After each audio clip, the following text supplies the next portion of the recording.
Hello, കുറേ ദിവസമായില്ലേ ഒരു പാചക വീഡിയോ ആയിട്ട് വന്നിട്ട്. ഫേസ്ബുക്ക് പറയാണ് വീഡിയോ ഒക്കെ ഇടാൻ. ഞങ്ങൾക്ക് വീഡിയോ ഇടാനെന്നുള്ളൊരു ഇതില്ല കേട്ടോ. നമ്മുടെ ചിക്കൻ മസാല വെച്ചിട്ട് ഒരു റെസിപ്പി ഉണ്ടാക്കാം. നന്നായിട്ട് വറുത്ത് വെച്ചിരിക്കുന്നത് തന്നെ കേട്ടോ. എനിക്കൊരു ടേസ്റ്റ് കിട്ടാൻ വേണ്ടി ഒന്നും കൂടി വറുത്തതാണ്.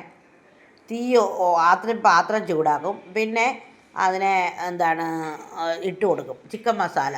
നമ്മുടെ ചിക്കൻ മസാലയിൽ എല്ലാം ഉണ്ട്. ചിക്കൻ മസാല എന്ന് പറഞ്ഞാൽ കുറേ പേര് സ്ഥിരം വാങ്ങിച്ചുകൊണ്ടിരിക്കുന്നതാണ് കേട്ടോ. പട്ട, ഗ്രാമ്പൂ, ഏലക്ക, ജാതിപത്രി, പിന്നെന്താണ് ബേ ലീഫ്, കറിവേപ്പില, അങ്ങനെ എല്ലാം ഉണ്ട് കേട്ടോ. നമ്മുടെ സ്പെഷ്യൽ റെസിപ്പിയുമുണ്ട്. അങ്ങനത്തെ നല്ല ടേസ്റ്റി ചിക്കൻ മസാലയാണേ. ചിക്കൻ ഫ്രൈക്കും ചിക്കൻ കറിക്കും ഒക്കെ നല്ലതാണ് കേട്ടോ. എന്നിട്ട് അതങ്ങ് മാറ്റി വെച്ചിട്ട് ആ പാത്രത്തിൽ നമ്മൾ വെളിച്ചെണ്ണ ഒഴിച്ചു കൊടുത്തു കേട്ടോ. കുറേ നാളായിട്ട് നാടൻ കോഴി ഇറച്ചി കഴിച്ചിട്ട് കേട്ടോ. അപ്പോൾ ഇന്നും നമുക്ക് മീനൊന്നും ഇല്ലായിരുന്നു. അപ്പോൾ ഉലുവയും പെരുംജീരകമാണ് ഇട്ട് കൊടുത്തതേ വെളിച്ചെണ്ണ ചൂടായപ്പോൾ. അപ്പോൾ മീനില്ലാത്തതുകൊണ്ട് വൈകിട്ട് കടുക് ഇട്ട് കൊടുത്തു. വൈകിട്ട് നമുക്ക് ബ്രോയിലർ ചിക്കൻ്റെ 100 രൂപയ്ക്ക് വാങ്ങിക്കാമെന്നൊക്കെ വിചാരിച്ചു ഇരുന്നു. അപ്പോൾ അവിടെ ചെന്നപ്പോൾ തമിഴ്നാട്ടിൽ നിന്ന് വരുന്നില്ല എന്ന് കോഴി. അപ്പം നമ്മൾ നാടൻ കോഴിയാണ് അവിടെ ഉണ്ടായിരുന്നത് കേട്ടോ. എനിക്ക് ഭയങ്കര ഫേവറേറ്റാണ്. ചെറിയ ഉള്ളി, ഇഞ്ചി ആണ് ഇട്ട് കൊടുത്തത്. ഇഞ്ചി അല്പം ഉണക്കി വെച്ചിരുന്നതാണ് ഇട്ട് കൊടുത്തത് കേട്ടോ.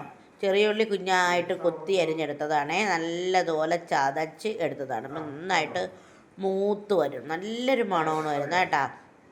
അപ്പോൾ ഇത് മൂത്ത് വരട്ടെ. നന്നായിട്ട് മൂത്ത് വരുമ്പോൾ നല്ല ഒരു മണം. എനിക്ക് അവിടെ ഒരു സൗണ്ട് കേൾക്കുന്നുണ്ടല്ലേ, അവിടെ ഒരു അശരീരി കേൾക്കുന്നുണ്ടല്ലേ. ഒരു ഫോൺ വന്ന് സംസാരിക്കുന്നതാണ് കേട്ടോ നിങ്ങൾക്ക്.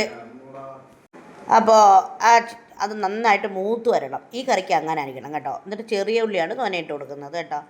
നമ്മളിത് കുറച്ച് പിന്നെ ചെറിയ ഉള്ളി നന്നായിട്ട് പൊളിച്ച്, നമ്മൾ തൊലിച്ചെന്നാണ് പറയുന്നത് കേട്ടോ. ചിലയിടത്ത് ചില ഭാഷകൾ ചീത്തയാണെന്നല്ലേ.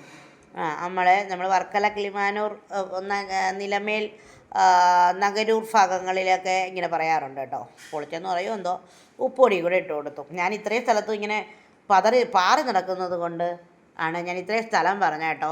എന്നിട്ട് കറിവേപ്പിലയും ഇട്ട് സവാളയും കൂടെ ഇട്ട് ഒരു വലിയ സവാളേനെ നന്നായിട്ട് ഇളക്കിയെടുത്തു. ആദ്യം നമ്മൾ കുരുമുളകും മഞ്ഞൾപ്പൊടിയും ഉപ്പും ഇട്ട് ചിക്കൻ കുക്കറിലിട്ട് ഒരു 2 വിസിൽ കേൾപ്പിച്ച് വെച്ചിട്ടുണ്ട് കേട്ടോ. എന്നിട്ടാണ് ഇതൊക്കെ തയ്യാറാക്കുന്നത്. ഇങ്ങനെ ഒന്ന് ചിക്കൻ കറി വെച്ച് നോക്കണം. കുറേ ദിവസമായില്ല ഞങ്ങൾ ചിക്കൻ കറിയുടെ റെസിപ്പിയും കൊണ്ട് ഞാൻ വരുന്ന കണ്ടിട്ട്. കുറേ ദിവസമായി അറിയാമോ. ഇന്നൊക്കെ ഭയങ്കര വിഷമമാണ്. ഞാൻ എപ്പോഴും ഇങ്ങനെ പറഞ്ഞുകൊണ്ടിരിക്കുകയാണ്. കസ്റ്റമേഴ്സ് ആരെങ്കിലും കേൾക്കുന്നെങ്കിൽ കേൾക്കട്ടെ. നമുക്ക് ഒരു തക്കാളിയാണ് ഇട്ട് കൊടുത്തട്ടോ. നമുക്കാണെങ്കിൽ വേറെ ഒരു വഴിയില്ലാതെയാണ് മുന്നോട്ട് പോകുന്നത്. അപ്പോഴാണ് ഇരുട്ടടി പോലെ പോസ്റ്റൽ ചാർജ് കൂടിയത്. അപ്പോൾ ഇനിയിപ്പോൾ നമ്മുടെ പാഴ്സലിൻ്റെയൊക്കെ കാര്യം എന്താവോ എന്തോ. ഓൺലൈനാണ് നമ്മളെ കച്ചവടമല്ല. അപ്പോൾ എന്താവുമെന്നൊന്നും എനിക്കറിഞ്ഞൂടാ കേട്ടോ. നല്ല നെയ്യൊക്കെ ഉള്ള കോഴിയായിരുന്നു കേട്ടോ. അപ്പോൾ അതുകൊണ്ട് തന്നെ നല്ലൊരു ടേസ്റ്റാണ്. നാടൻ കോഴിക്കറിയുടെ ടേസ്റ്റ് ഭയങ്കര ടേസ്റ്റാണെന്ന് കഴിക്കുന്നവരൊക്കെ അറിയാമല്ലേ. എന്നിട്ട് നമ്മൾ വറുത്ത് വെച്ചേക്കുന്ന നമ്മുടെ ചിക്കൻ മസാല കൂടി അതിലൂടെ ചേർക്കുകയാണ് കേട്ടോ. ചിക്കൻ മസാലയിൽ നല്ല കാശ്മീരി പൊടിയും അങ്ങനെ എല്ലാം ഉണ്ട്. മല്ലിപ്പൊടി, കാശ്മീരി പൊടി എല്ലാം ചേർത്തിട്ടുള്ള ചിക്കൻ മസാലയാണ് കേട്ടോ. ഭയങ്കര ടേസ്റ്റിയാണ്. നിങ്ങൾക്ക് ഇനി കളർ കൂടുതൽ വേണമെങ്കിൽ കുറച്ച് കാശ്മീരി പൊടി കൂടി ഇട്ട് വറുത്താൽ മതിയേ. എരിവുള്ള മുളക് പൊടി വറുക്കരുത് കേട്ടോ. ഇതിൽ നമുക്ക് കുരുമുളക് എല്ലാം ഉണ്ട്. അതുകൊണ്ട് വേറെ സ്പെഷ്യലായിട്ട് ഗരം മസാല ഒന്നും ചേർക്കേണ്ട ആവശ്യമില്ലാത്തതുകൊണ്ട് അത് മാത്രം മതി. ഇതിട്ട് നമുക്ക് ഇതുപോലെ ചിക്കൻ വഴറ്റിയിട്ട് ഇതങ്ങോട്ട് വറുത്ത് വെച്ചിരിക്കുകയാണ്. അപ്പോഴൊന്ന് ചൂടാക്കിയിട്ടാൽ നല്ലൊരു മണം കിട്ടും. അതിന് വേണ്ടിയാണ് ഞാനിപ്പോൾ അങ്ങനെ ചെയ്തത് കേട്ടോ. എന്നിട്ട് ഇതിനെ നന്നായിട്ട് വേവിച്ചെടുക്കുക. ഒരു 3/4 മണിക്കൂറെങ്കിലും ഇരുന്ന് വേവട്ടും. നല്ലപോലെ വേകുമ്പോൾ ഉള്ളിയൊക്കെ നല്ലപോലെ ഇതാവും. ഒരു പച്ചമുളക് അരിഞ്ഞിട്ട് കൊടുത്തു. 2 പച്ചമുളകൊന്നും വേണ്ടാന്ന് തോന്നി. എരിവുണ്ടല്ലോ, ചിക്കൻ മസാലയ്ക്ക് ആവശ്യത്തിന് എരിവുണ്ട്. അപ്പോൾ അതും ഇട്ട് കൊടുത്തു. എന്നിട്ട് അവിടെ ഇരുന്നത് വേവട്ടെ. അപ്പോൾ ഭയങ്കര ഒരു ടെൻഷനാണ്. അപ്പോൾ അതിൻ്റെ കൂടെ ഓണത്തിന് നമ്മുടെ ഡിവിങ്സ് വയ്ക്കണം, നമ്മുടെ സംഭവമൊക്കെ വയ്ക്കണം. നമ്മുടെ സാരി, കല്യാണി കോട്ടനൊക്കെ പല രീതിയിലുള്ള കല്യാണി കോട്ടൺ സാരികളൊക്കെ ഉണ്ട്. മൽക്കോട്ടനും കല്യാണി കോട്ടനും ഒക്കെ. അപ്പോൾ എന്താണെന്നറിയാമോ, ഒരു വിഷയം പറയാം. ഫ്ലിപ്കാർട്ടിൽ പിന്നെ നമ്മുടെ മീഷോയിലൊക്കെ നമ്മൾക്ക് പ്രീമിയം ക്വാളിറ്റിയുള്ള കല്യാണി കോട്ടൺ സാരിയൊക്കെ വെറും ലോക്കൽ രീതിയിൽ കൊടുക്കുന്നുണ്ട് കേട്ടോ. അപ്പോൾ അതുകൊണ്ട് നമുക്ക് ഈ പാവപ്പെട്ട മനുഷ്യർക്കൊന്നും ജീവിച്ചു പോകാൻ പറ്റൂലേ എന്തോ. പിന്നെ ക്വാളിറ്റി മനസ്സിലാവുന്നവർ വരുമോ എന്നുള്ളതാണ്. DJയിൽ വില കൂടുതലാണെന്നൊക്കെ കുറേ ആൾക്കാർ പറഞ്ഞത്രേ. ആളുടെ കയ്യിൽ നിന്നിട്ട് പറഞ്ഞതാണോ എന്നും അറിയില്ല, വേറെ ആൾ പറഞ്ഞോന്നും അറിയില്ല കേട്ടോ.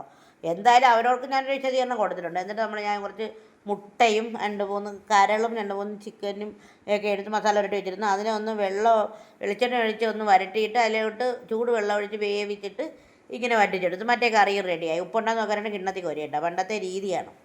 അപ്പോൾ കുറച്ച് വെളിച്ചെണ്ണ കൂടെയൊക്കെ ഒഴിച്ച് ഇങ്ങനെ ഇളക്കി എടുക്കുമ്പോൾ നല്ലൊരു മണമാണ് കേട്ടോ. മുട്ടയുണ്ട്, നമ്മുടെ നാടൻ മുട്ട, നാടൻ കോഴിയുടെ മുട്ട.